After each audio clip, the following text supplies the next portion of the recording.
Olá pessoal, sejam muito bem-vindos ao canal Sementes em Voz. Para quem está chegando agora, eu vi que tem novo inscrito aí, viu? Nós estamos no livro Uma Vida com Propósito, viu? Hoje vai ser o capítulo 14, dia 14. Hoje eu estou aqui com o meu auxiliar, né? Boris Martins da Silva Sauro. Esse é o nome dele, ó. Se tiver dúvida, dá uma pausada aí para vocês verem, ó. Esse aí é meu auxiliar, meu braço direito. Vai gravar comigo hoje. Meu óculos estava quebrado, graças a Deus eu recebi uma ajuda especial e consegui colar ele até o outro chegar, gente. Então vai dar para nós dar continuidade aí. Bora pro livro? Vamos lá então. Quando Deus parece distante, Ele se escondeu do seu povo, mas eu confio nele e nele ponho a minha esperança. Isaías capítulo 8, verso 17. Deus é real, não importa como você se sinta. É fácil adorar a Deus quando as coisas vão bem, quando Ele provê comida, amigo, família, saúde e situações felizes. Mas os acasos nem sempre são agradáveis. Quando isso acontece, como você adora a Deus? O que você faz quando o Senhor parece estar a milhões de quilômetros? A mais profunda adoração é louvar a Deus apesar da dor, dar graças durante a provação, manter a confiança nele em meio a tentações, render-se a Ele durante o sofrimento e amá-lo quando Ele parece distante. Em geral, as amizades são testadas pela separação ou pelo silêncio. Ou você é separado pela distância física ou está impossibilitado de se comunicar. Na sua amizade com Deus, nem sempre você se sentirá próximo dele. Philip Walser observa sabiamente: todo relacionamento passa por períodos de proximidade e distanciamento. E no relacionamento com Deus, por mais íntimo que seja, o pendúluo vai oscilar de um lado para o outro. É aí que a adoração fica difícil. Para amadurecer sua amizade com Deus, para amadurecer sua amizade, Deus irá testá-la com períodos de aparente separação, momentos em que se tem o sentimento de que fomos abandonados ou esquecidos por Deus. Tem-se ainda a impressão de que Deus está a quilômetros de distância. João da Cruz, aquele que estava ao lado de Jesus, gente. João da Cruz referia-se a esses dias de deserto, dúvida e distanciamento de Deus com a noite escura da alma. N. Knowles chama os mistérios da ausência. Por sua vez, Alan Stolz denominava os mistérios da noite. Outros os mencionam como o inverno do coração. Com exceção de Jesus, Davi foi provavelmente quem mais teve uma amizade mais íntima com Deus. O Senhor teve prazer em chamá-lo homem segundo o meu coração. Apesar disso, Davi frequentemente reclamava da aparente ausência de Deus. Davi disse: o Eterno está me evitando? Onde está quando preciso de ti? Por que te esqueceste de mim? Por que está tão distante? Por que ignoras meus pedidos de socorro?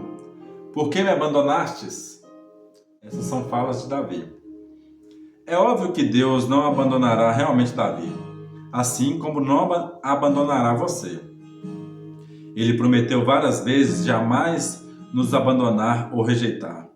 Mas Deus não prometeu: você sempre sentirá minha presença. Aliás, Deus reconhece que algumas vezes esconde a face de nós. Há momentos em que Ele parece ter desaparecido de nossa vida em pleno combate. Flory McCoury descreve o que acontece. Certo dia, você acorda e percebe que todas as suas sensações de comunhão espiritual se foram. Você ora, mas nada acontece. Repreende o diabo, mas isso não muda nada. Faz exercícios espirituais, seus amigos oram por você, você confessa todo o pecado que consegue imaginar e então sai por aí pedindo perdão a todos que conhece. Jejua e nada ainda. Então começa a se perguntar quanto tempo essa escuridão espiritual irá durar. Dias, semanas, meses? Será que ela vai acabar? Você tem a impressão que suas orações simplesmente batem no teto e voltam. Em absoluto desespero, você grita: qual é o meu problema? A verdade é que não há nada de errado com você. Trata-se de uma parte de provação e do amadurecimento de sua amizade com Deus. Todo cristão passa por isso pelo menos uma vez, geralmente várias vezes. É doloroso e perturbador, mas absolutamente vital para o desenvolvimento de sua fé. Ter consciência disso deu esperança a Jó no momento em que não podia sentir a presença de Deus em sua vida.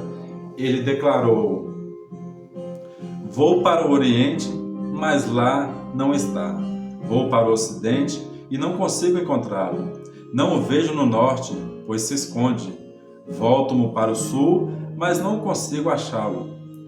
Contudo, ele conhece o caminho por onde ando, e quando me puser à prova, como o ouro a passar pelo fogo, ele me declara inocente." Quando Deus parece distante, você pode pensar que ele está zangado ou está punindo por algum pecado. De fato, o pecado realmente prejudica nossa amizade com Deus.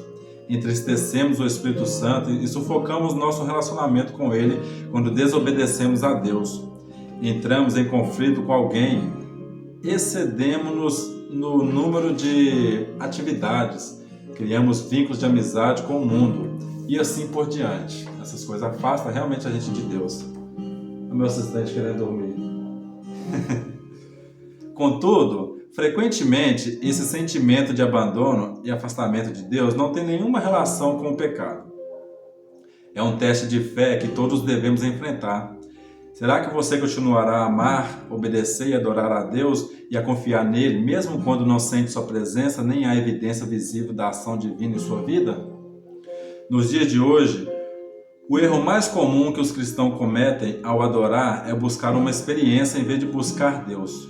Eles buscam sensações e, se elas ocorrem, concluem que foram bem-sucedidos na adoração. Errado. Na realidade, Deus, em geral, afasta nossas sensações para não dependermos dela. Buscar uma sensação, mesmo a sensação de proximidade com Cristo, não é adoração. Quando você é um novo cristão, Deus permite que você sinta muitas emoções que confirmam sua fé e frequentemente responde a orações mais imaturas e egoístas. Tudo para que você saiba que Ele existe, mas à medida que você cresce na fé, Ele irá emancipá-lo dessas emoções. Eu sou prova viva disso. A onipresença de Deus é a manifestação de sua presença, são coisas diferentes. Uma é um fato, a outra é frequentemente uma sensação. Deus está sempre presente, mesmo que você não perceba sua presença.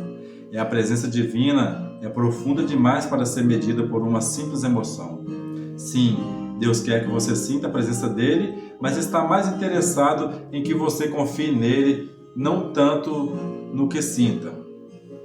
Fé, não sentimentos, é o que agrada a Deus. As situações que mais põem nossa fé à prova são aquelas em que a vida nos desaponta e não conseguimos encontrar Deus. Isso aconteceu com Jó em um único dia. Ele perdeu tudo, família, negócio, saúde e todos os seus bens.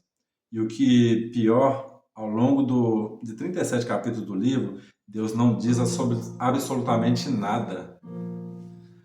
Como louvar a Deus quando você não compreende o que está acontecendo em sua vida e Deus se mantém em silêncio? Como permanecer em comunhão em meio a uma crise se não há nenhum contato? Como manter os olhos em Jesus quando eles estão cheios de lágrimas? Faça o que Jó fez. Então, prostrou-se com o rosto em terra em adoração e disse: "Saí nu do ventre da minha mãe e nu partirei. O Senhor deu, o Senhor levou. Louvado seja o nome do Senhor." Diga a Deus exatamente como você se sente. Derrame seu coração perante Ele.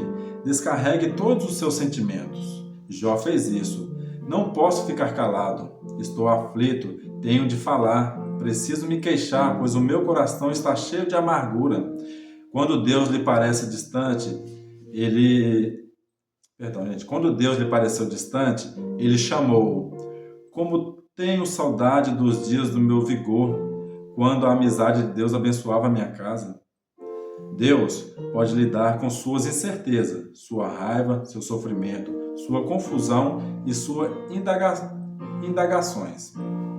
Você sabia que admitir seu desespero para Deus pode ser uma declaração de fé? Confiando em Deus e sentindo desespero ao mesmo tempo, Davi escreveu: "Criei, por isso falei. Estou completamente arruinado." Parece uma contradição confiar em Deus e sentir-se destruído. A fraqueza de Davi, na verdade, revela uma fé profunda. Em primeiro lugar, ele acreditava em Deus. Em segundo lugar, ele acreditava que o Senhor ouviria sua oração. Em terceiro lugar, ele acreditava que Deus lhe permitia expor todos os sentimentos e ainda assim o amaria. Concentre-se no Deus imutável. Independentemente das circunstâncias de como você está se sentindo, apegue-se ao caráter imutável de Deus. Lembre-se daquilo que é eternamente verdadeiro a respeito dele. Deus é bom, Ele me ama, está comigo, sabe pelo que estou passando, preocupa-se comigo e tem um bom plano para a minha vida. Assim disse Wallace Holmes. Nunca duvide na escuridão do que Deus lhe disse na luz. Quando a vida de Jó veio abaixo sob o silêncio de Deus, o patriarca ainda achou os seguintes motivos para louvá-lo. Ele é bom e amoroso. Ele é todo-poderoso. Ele prepara em cada detalhe da minha vida. Ele está no controle. Ele tem um plano para a minha vida. Ele vai me salvar. Confie que Deus cumprirá o que prometeu. Em tempos de deserto espiritual, você deve confiar pacientemente nas promessas de Deus, não em suas próprias emoções. Procure entender que Deus... Peraí, gente. Esse louvor é muito lindo. Procure entender que Ele o está levando a um nível mais profundo de maturidade. A amizade baseada em emoções é frivola. Então, não fique preocupado com os problemas. A circunstância não pode mudar o caráter de Deus. A graça do Senhor ainda é absolutamente. Ele ainda cuida de você, mesmo quando você não pode senti-lo. Na sua ausência de circunstâncias, Jó se apegou à palavra de Deus. Ele disse: "Não me afastei dos mandamentos dos lábios, dei mais valor às palavras de sua boca do que ao meu pão de cada dia." Essa confiança na palavra de Deus fez com que Jó permanecesse fiel. Ainda que nada fizesse sentido, sua fé se manteve forte em meio à dor. Deus pode até me matar, mas ainda assim confiarei nele. Quando você se sente abandonado por Deus e ainda assim mantém a confiança nele, significa que você o está adorando da maneira mais profunda, apesar de ter sentimentos conturbados. Lembre-se do que Deus já fez por você. Se Deus nunca tivesse feito nada por você, Ele ainda mereceria seu louvor ininterrupto por toda a vida. Por causa do que Cristo fez por você na cruz, o Filho de Deus morreu por você. Esse é o maior de todos os motivos para adorar a Deus.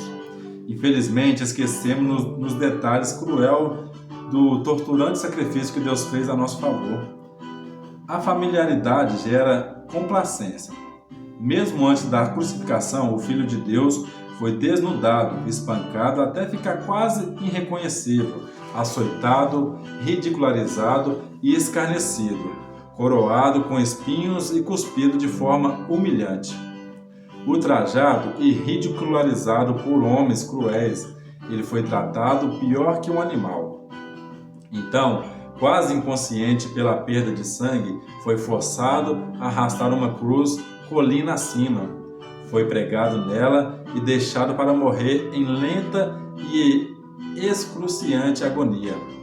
Enquanto seu sangue escorria, escarnecedores a seu redor gritavam-lhes insultos, rindo-se da afirmação de que era Deus. Em seguida, pelo fato de Jesus ter assumido a culpa pelos pecados de toda a humanidade, Deus desviou os olhos daquela horrível visão e Jesus gritou em total desespero: meu Deus, por que me abandonastes?" Jesus poderia ter se salvado, mas assim não poderia salvar você. Palavras não podem descrever as trevas daquele momento, porque Deus permitiu e suportou tão medonho ato de crueldade. Por quê? Para que você fosse poupado da eternidade no inferno e pudesse compartilhar a glória divina para sempre. A Bíblia diz: em Cristo não havia pecado, mas Deus colocou sobre Cristo a culpa dos nossos pecados para que nós, em união com Ele, vivamos de acordo com a vontade de Deus. Jesus desistiu de todas as coisas para que você pudesse ter todas as coisas.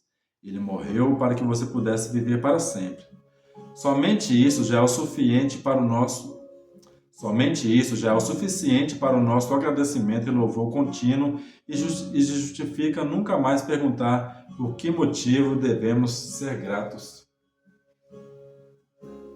Cara, fica a nossa reflexão de hoje aí. Desculpa se o áudio atrapalhou aí, mas Deus vai dar graça. Temos aqui, para finalizar, um pensamento sobre o meu propósito de vida. Deus é real a despeito de como você se sente. Temos um versículo para memorizar. Deus disse: eu nunca os deixarei e jamais os abandonarei. Como faço para me concentrar na presença de Deus, especialmente quando Ele parece distante? E aí, galera? O que vocês acham que devemos fazer? É se manter firme, né? Se manter firme, com paciência, porque sem deserto não há crescimento espiritual.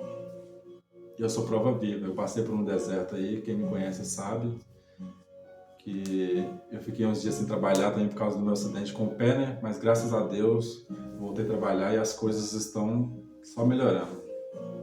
Se Deus quiser, vamos crescer todo mundo junto agora aí com o canal. E assim eu termino a leitura de hoje, viu? Aguardo vocês no próximo vídeo. Tchau, tchau.